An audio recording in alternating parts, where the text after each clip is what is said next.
रात के करीब 12:30 बजे थे। दिल्ली से जा रही एक पुरानी बस जो लखनऊ के लिए रवाना हुई थी, सुनसान राजमार्ग पर धीरे धीरे बढ़ रही थी। बस के अंदर केवल कुछ ही यात्री थे, राहुल और उसकी बहन साक्षी, एक कॉलेज स्टूडेंट्स का ग्रुप और बस का ड्राइवर मनोज। रात की ठंडी हवा खिड़कियों से अंदर आ रही थी और रास्ते के किनारे झुरमुटे पेड़ अजीब आवाजें कर रहे थे। साक्षी ने राहुल से कहा, भैया, मुझे थोड़ी डर लग रही है, यह रास्ता बहुत सुनसान है। राहुल हंसते हुए बोला, अरे ये बस है, डरने की कोई बात नहीं, बस थोड़ी पुरानी है इसलिए आवाजें आ रही हैं। बस के अन्य यात्रियों ने भी हल्की हंसी में सर हिलाया, पर जैसे ही बस ने मोड़ लिया, ड्राइवर मनोज की आंखों में हल्की बेचैनी दिखी। उसने पीछे झांक कर कहा, यह मार्ग कुछ महीनों से बंद था, पर आज अचानक क्यों खुला है पता नहीं। बस के अंदर कुछ देर के लिए सन्नाटा छा गया। सभी यात्री अपनी अपनी सीटों में झुके हुए थे। तभी अचानक सड़क के किनारे एक अधूरी हड्डियों जैसी आकृति दिखाई दी। कुछ क्षण के लिए सभी ने देखा, फिर वह गायब हो गई। साक्षी कांपते हुए बोली, भैया, तुमने देखा क्या? राहुल ने झांक कर कहा, नहीं, शायद कोई जानवर होगा। जैसे ही बस आगे बढ़ी, ड्राइवर की नजर आई। सामने से एक पुरानी टूटी हुई बस आ रही थी। उसकी लाइट्स धुंधली और हिल रही थीं। मनोज ने हॉर्न बजाया, लेकिन सामने वाली बस हिलने की बजाय उसकी ओर धीरे धीरे बढ़ रही थी। बस के अंदर अचानक रोशनी मंद हो गई।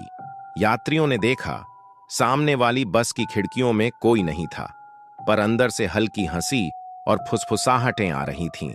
राहुल ने साक्षी का हाथ पकड़ा, चलो आराम से, बस शायद कोई पुरानी बस है, बाहर कोई नहीं। लेकिन तभी बस ने अचानक तेजी से उनके बगल से गुजरने की कोशिश की। बाहर से हवा कांजों का अंदर आया और यात्रियों की सीटें हिल गईं। एक छात्र ने चिल्लाया, क्या यह बस सच में जीवित है? और तभी ड्राइवर मनोज ने ब्रेक लगाई, पर ब्रेक काम नहीं कर रहे थे। बस जैसे अपने आप दौड़ रही थी।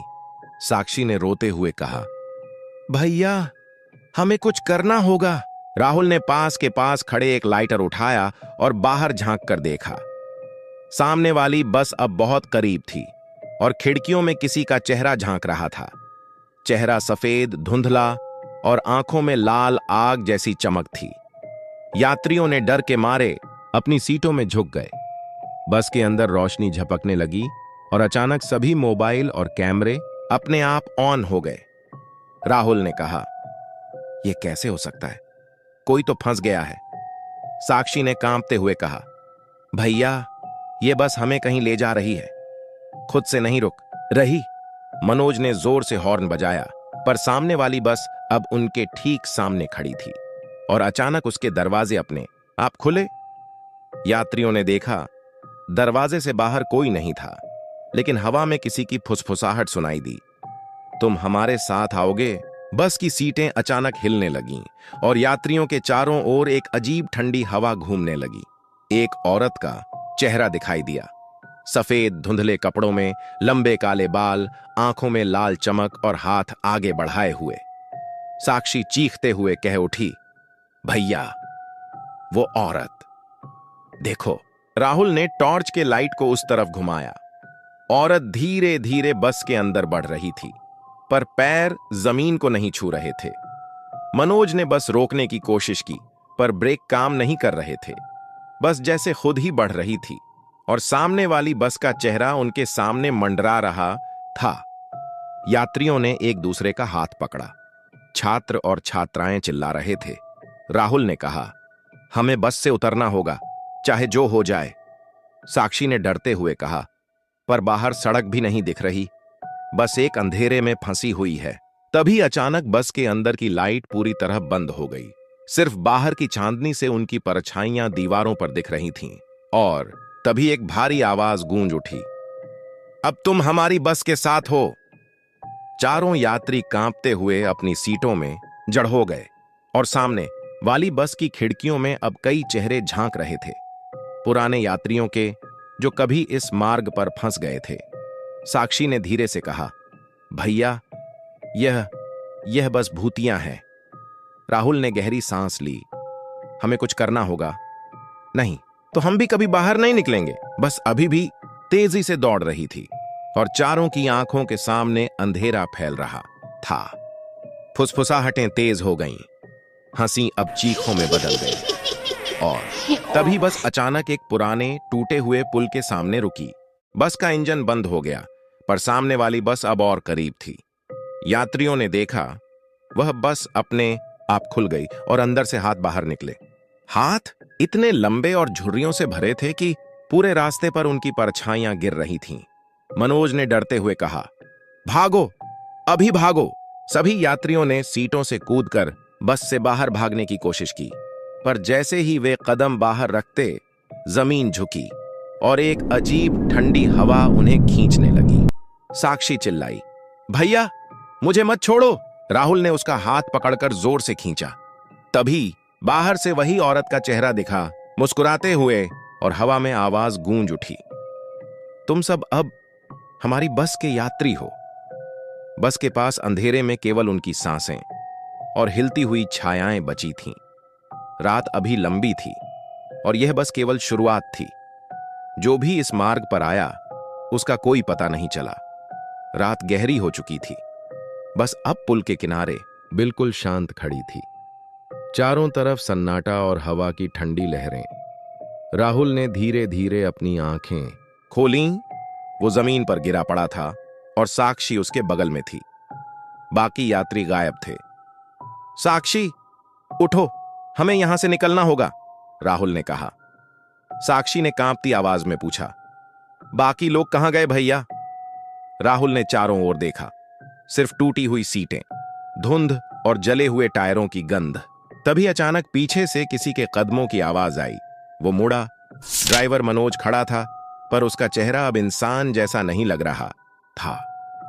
उसकी आंखें काली पड़ चुकी थीं, होंठों से धुआं निकल रहा था। मनोज भाई, राहुल ने धीरे से कहा। मनोज मुस्कुराया। अब ये मेरी बस नहीं रही, ये खुद चलती है, आत्माओं की सवारी के लिए। साक्षी पीछे हट गई। उसके पैर कांप रहे थे। मनोज बोला, इस बस में कभी एक हादसा हुआ था। सब यात्री मारे गए, पर बस जली नहीं। तब से जो भी इसमें सफर करता है, वो जिंदा नहीं लौटता। राहुल ने गुस्से से कहा, झूठ है ये। मनोज ने सिर झुकाया। मैं खुद उस हादसे का ड्राइवर था और अब बस का हिस्सा बन चुका हूं। इतना कहकर उसका शरीर धुएं में बदल गया। बस की लाइटें अपने आप जल उठीं। इंजन फिर से चल पड़ा, बिना किसी के छुए। राहुल ने साक्षी का हाथ पकड़ा। हमें भागना होगा अभी। दोनों बस से बाहर निकले और पुल के नीचे कूद गए। नीचे धुंध फैली थी, लेकिन जमीन पर उतरते ही उन्हें लगा जैसे किसी ने उन्हें पकड़ लिया हो। साक्षी चीख उठी, भैया, कोई मुझे खींच रहा है। राहुल ने पूरी ताकत लगाकर उसे छुड़ाया। सामने वहीं पुरानी टूटी हुई बस खड़ी थी, जिसकी खिड़कियों में अब सैकड़ों चेहरे झांक रहे थे। सभी के होंठ खुले हुए, जैसे कोई दर्दनाक चीख अंदर दबा हो। अचानक एक बच्ची की आवाज आई, भैया, हमें भी साथ ले चलो। साक्षी ने पलटकर देखा। 7-8 साल की एक लड़की खड़ी थी, पुराने स्कूल ड्रेस में, आंखें बिल्कुल काली। राहुल ने उसे पीछे खींचा। भागो! दोनों पुल के किनारे भागे, पर रास्ता वहीं खत्म हो गया। आगे बस काली खाई थी। तभी हवा में वही औरत दिखी, वही लाल आंखों वाली जो बस में आई थी। उसने धीरे से कहा, कोई नहीं बच सकता। जिसने इस बस को देखा, वो हमारा है। राहुल ने पत्थर उठाकर उसकी ओर फेंका, पर वो हवा में गायब हो गई। चारों तरफ से फुसफुसाहटें आने लगीं। अब ये बस फिर से चलेगी, नए यात्रियों के साथ। बस का हॉर्न अपने आप बजा और पहिए धीरे धीरे घूमने लगे। साक्षी ने कांपते हुए कहा, भैया, क्या ये बस फिर हमें ढूंढ लेगी? राहुल ने उसे सीने से लगाया। अगर जिंदा रहे तो इसे खत्म करने का रास्ता जरूर ढूंढेंगे। बस की आवाज धीरे धीरे दूर होती गई और धुंध में गायब हो गई। सन्नाटा फिर लौट आया, पर हवा में अब भी वो जलने की गंध बाकी थी। राहुल और साक्षी ने एक दूसरे की ओर देखा। उनकी आंखों में डर नहीं, अब बदले की आग थी।